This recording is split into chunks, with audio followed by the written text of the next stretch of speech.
आज है 13 दिसंबर 2024 दिन शुक्रवार। वेलकम बैक सुप्रभात न्यूज छत्तीसगढ़। चलिए देखते हैं छत्तीसगढ़ की 25 फटाफट बड़ी खबरों को। इससे पहले न्यूज को आप कहां से देख रहे हैं कमेंट बॉक्स में हमें जरूर बताएं, साथ ही वीडियो को लाइक करें। आज शुक्रवार को सरकार के 1 साल पूरे होने पर आयोजित जनसभा को करेंगे संबोधित। भारतीय जनता पार्टी के राष्ट्रीय अध्यक्ष और केंद्रीय मंत्री जेपी नड्डा आज शुक्रवार को राजधानी रायपुर आएंगे। छत्तीसगढ़ में भाजपा सरकार के 1 वर्ष के कार्यकाल पूरा होने के अवसर पर आयोजित जनसभा को संबोधित करेंगे। बताया जा रहा है कि भारतीय जनता पार्टी के पदाधिकारियों और कार्यकर्ताओं के साथ भी बैठक करेंगे। हर ब्लॉक में खुलेगा एक दूध संग्रहण केंद्र, एक बार वादा पूरा करने जा रही है सरकार। छत्तीसगढ़ के विष्णुदेव साय सरकार विधानसभा चुनाव के दौरान किए अपने एक और वादे को पूरा करने की तैयारी में है। राज्य सरकार ने हर ब्लॉक में एक दूध संग्रहण केंद्र और हर जिले में मिलिंग सेंटर खोलने की दिशा में बड़ा कदम उठाया। राजधानी रायपुर में आयोजित कैबिनेट बैठक में इस प्रस्ताव को मंजूरी दी गई है। अमित शाह 14 को आएंगे छत्तीसगढ़। केंद्रीय गृह मंत्री अमित शाह 3 दिवसीय प्रवास पर 14 दिसंबर को छत्तीसगढ़ पहुंचेंगे। रात 11:10 पर वो रायपुर एयरपोर्ट पहुंचेंगे। रायपुर एयरपोर्ट से सीधे मेफेयर रिजॉर्ट रवाना होंगे। श्री शाह मेफेयर में ही रात्रि विश्राम करेंगे। 15 दिसंबर को सुबह 11 बजे पुलिस ग्राउंड में राष्ट्रपति पुलिस कलर्स अवार्ड में शामिल होंगे। कार्यक्रम में पुलिस अधिकारियों को सम्मानित किया जाएगा। 15 दिसंबर से शुरू होने जा रहा है खरमास। आगामी 15 दिसंबर से खरमास प्रारंभ होने जा रहा है। हिंदू धर्म में खरमास के दौरान किसी भी शुभ कार्य की मनाही होती है। खरमास की शुरुआत सूर्यदेव के धनु राशि में प्रवेश करने पर शुरू होती है। इस बार सूर्य रविवार 15 दिसंबर को 10:19 पर धनु राशि में प्रवेश करेंगे। इसके बाद सूर्यदेव के मकर राशि प्रवेश करने पर खरमास समाप्त होगा, यानी मकर संक्रांति के दिन सूर्य मकर राशि में प्रवेश करेंगे। विधानसभा सत्र मनपसंद शराब ऐप धान खरीदी पर घिरेगी सरकार। छत्तीसगढ़ विधानसभा का शीतकालीन सत्र 16 दिसंबर से शुरू होने जा रहा है। 5 दिन की कार्यवाही में सरकार और विपक्ष दोनों घिरेंगे।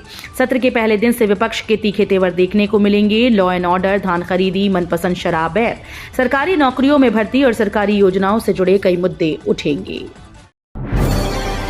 बोर्ड एग्जाम के लिए जनवरी के पहले सप्ताह से विशेष कोचिंग। जिले के बोर्ड परीक्षार्थियों की परीक्षा परिणाम में सुधार के लिए शिक्षा विभाग इस साल नए प्रयोग करने जा रहा है। अभी दिसंबर में होने वाले अर्धवार्षिक परीक्षा के परिणाम को सभी स्कूल्स को अलग अलग गूगल सीट पर मंगवाया जा रहा है। इन बच्चों को 3 श्रेणी में बांटा जाएगा। उसके बाद उन्हें परीक्षा की तैयारी कराई जाएगी। चुनाव से ठीक पहले पार्षदों को दिए गए 6-6 लाख रुपए, सरकार ने जारी की राशि। छत्तीसगढ़ में नगरीय निकाय चुनाव की तारीख की घोषणा इसी महीने हो सकती है। अभी आरक्षण की प्रक्रिया पूरी होना बाकी है। इससे पहले छत्तीसगढ़ सरकार ने पार्षदों को 6-6 लाख रुपए दिए हैं। सीएम विष्णुदेव साय की पहल पर डिप्टी सीएम अरुण साव ने 14 नगर निगम के पार्षदों के लिए 21 करोड़ 96 लाख जारी किए। आईएमडी का बड़ा अपडेट। अगले 5 दिनों तक प्रदेश में पड़ेगी कड़ाके की ठंड। छत्तीसगढ़ में पहाड़ों से आ रही बर्फीली हवाओं ने ठिठुरन के साथ कोहरे को और भी तेज कर दिया। इसके चलते अगले 3 से 5 दिनों तक प्रदेश में कड़ाके की ठंड का असर जारी रहने का अनुमान है।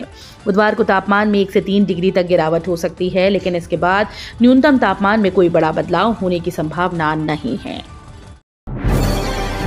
सौर ऊर्जा से रोशन होंगी छत्तीसगढ़ की हाउसिंग सोसाइटीज, बिजली का बिल भी होगा कम। राज्य में सौर ऊर्जा को बढ़ावा देने के लिए छत्तीसगढ़ राज्य ऊर्जा अक्षय विकास अभिकरण ने हाउसिंग सोसाइटीज को सोलर ऊर्जा से रोशन करने की तैयारी की। क्रेडा के अधिकारी आवासीय सोसाइटीज का सर्वे भी कर रहे हैं। बीते दिनों क्रेडा ने हाउसिंग सोसाइटीज की बैठक भी ली। अधिकारियों का कहना है कि आवासीय सोसाइटी में सोलर प्लांट लगाने से यहां के रहवासियों को लाभ होगा। छत्तीसगढ़ में धान खरीद पर गहराया संकट। राइस मिलर्स ने सरकार के खिलाफ खोला मोर्चा।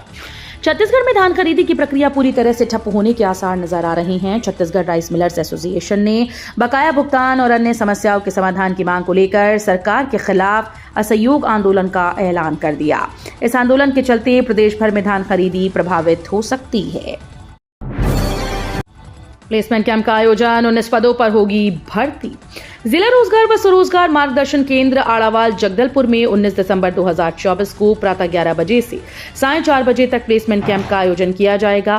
इस प्लेसमेंट कैंप में निजी शैक्षणिक संस्थान के लिए कुल 19 पदों पर भर्ती की जाएगी।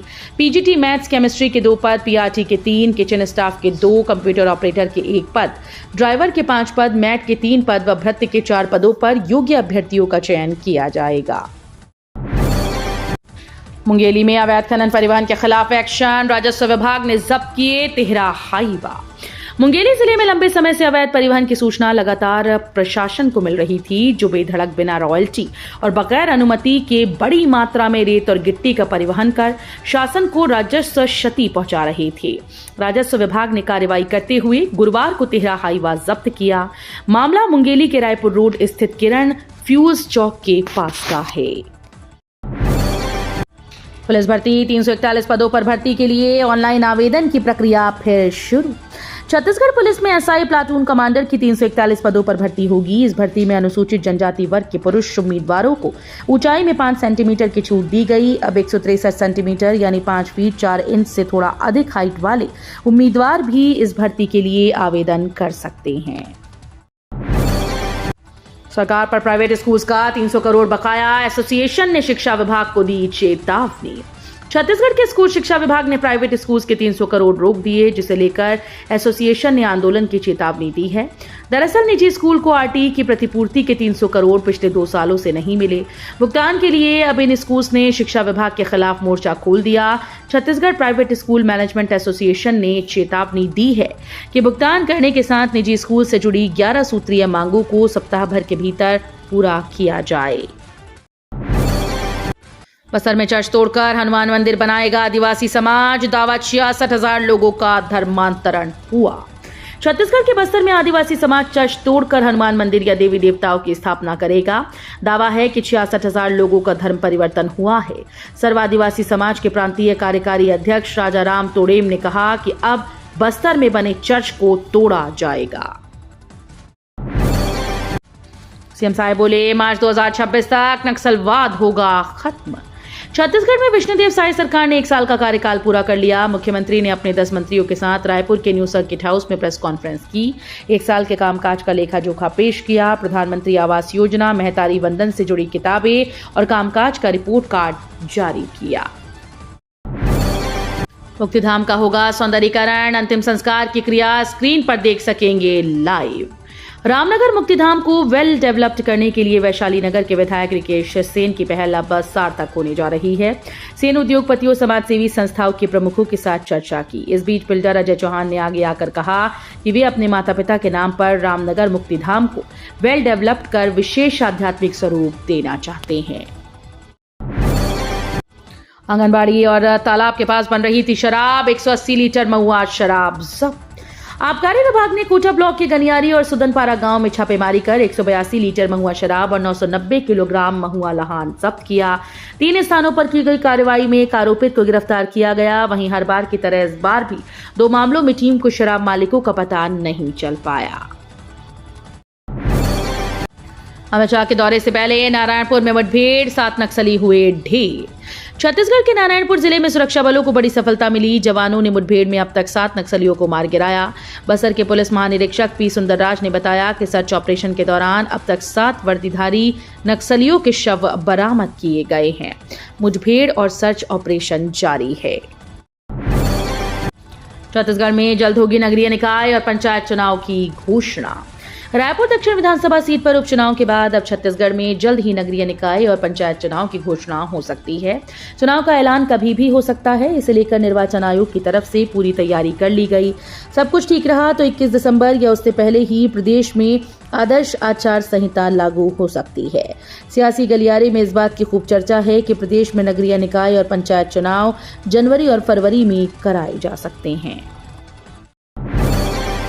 विधायक ने बांटे हेलमेट, पूर्व विधायक ने उठा दिए ये सवाल। छत्तीसगढ़ के मनेन्द्रगढ़ के भरतपुर सोनहत विधानसभा क्षेत्र की विधायक और पूर्व केंद्रीय राज्य मंत्री रेणुका सिंह ने खोंगापानी नगर पंचायत में कार्यक्रम के दौरान दोपहिया वाहन चालकों को हेलमेट वितरित कर सड़क सुरक्षा के प्रति जागरूकता लाने का प्रयास किया। इस मौके पर उन्होंने लोगों को हमेशा हेलमेट पहनने का संकल्प दिलाया और सोशल मीडिया पर अपनी तस्वीरें साझा करते हुए लिखा कि हेलमेट है दोपहिया का गहना। लेकिन ये कार्यक्रम एक सियासी विवाद का कारण बन गया। बिलासपुर के 45 मेडिकल स्टोर पर छापा, प्रतिबंधित और नशीली दवाइयों का स्टॉक मिला। छत्तीसगढ़ के बिलासपुर में खाद्य एवं औषधि प्रशासन विभाग और पुलिस विभाग के 60 से अधिक अफसरों ने 15 टीम बनाकर 45 मेडिकल स्टोर में छापेमारी की। इस दौरान 15 से अधिक मेडिकल स्टोर में बिना रिकॉर्ड के प्रतिबंधित और कोडीन युक्त नशीली दवाइयों के स्टॉक मिले। नवा रायपुर शिफ्ट होगा बिजली कंपनी मुख्यालय, कर्मचारी संगठनों ने किया विरोध। रायपुर के डंगनिया स्थित बिजली कंपनी मुख्यालय को नवा रायपुर शिफ्ट करने की तैयारी शुरू हो गई है। इसकी प्रक्रिया शुरू होने के साथ ही कर्मचारी संगठनों ने इसका विरोध शुरू कर दिया है। Chhattisgarh retired power engineers officers association ने इस संबंध में पत्र लिखकर सरकार के इस फैसले पर सवाल खड़ा किया है। भाजपा सरकार का 1 साल पूरी तरह नाकामी से भरा रहा। छत्तीसगढ़ के पूर्व मुख्यमंत्री भूपेश बघेल कांकेर प्रवास के दौरान कुछ देर के लिए धमतरी जिले के नगर पंचायत आमदी में रुके थे। इस दौरान कांग्रेसियों ने उनका जोरदार स्वागत किया। पूर्व मुख्यमंत्री भूपेश बघेल ने वर्तमान भाजपा सरकार के 1 साल पूरा होने पर उनको जमकर कोसा। उन्होंने कहा कि सरकार की ऐसी कोई उपलब्धि अभी तक नहीं है जो कि बताई जा सके। बिलासपुर में अधूरे काम का सीएम से कराया लोकार्पण, 1 महीने में विष्णुदेव साय का दूसरा दौरा। बिलासपुर में जिला प्रशासन ने करीब 1 महीने पहले अधूरे निर्माण कार्यों का लोकार्पण करा दिया, जो अभी तक पूरा नहीं हो सका। अब सीएम विष्णुदेव साय गुरुवार को दूसरी बार बिलासपुर प्रवास पर आ रहे हैं। इस दौरान उनके हाथों 451 से अधिक के 69 विकास कार्यों का लोकार्पण और भूमि पूजन करेंगे। उनके लगातार दौरे को नगरीय निकाय और पंचायत चुनाव से जोड़कर देखा जा रहा है।